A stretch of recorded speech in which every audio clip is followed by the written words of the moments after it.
দখল দূষণে অস্তিত্ব সংকটে ব্রাহ্মণবাড়িয়ার ঐতিহ্যবাহী তিতাস নদী।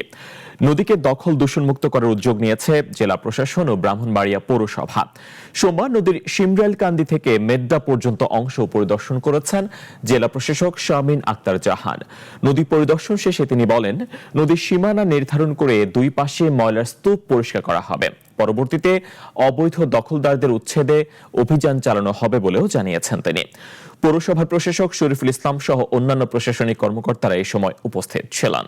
চেষ্টা করে যাচ্ছি পলিথিন স্টপ করার জন্য, তবে একবার সেন্ট্রালি এর উৎপাদন যদি বন্ধ করে দেওয়া যায় তাহলে সবচেয়ে ভালো হয়, তাহলে আর ঢুকবেই না। এই শুধু আমার তিতাস নদী না, এরকম বাংলাদেশের 64টি জেলার সব বড় বড় নদীগুলি কিন্তু এরকম ডে বাই ডে, আপনারাই বলছেন 50 বছর আগে যেরকম নদী দেখেছেন আজকে কিন্তু নদী সেভাবে দেখছেন না। তাহলে এই বিষয়গুলো যদি আমরা উপলব্ধি না করি তাহলে তো হবে না।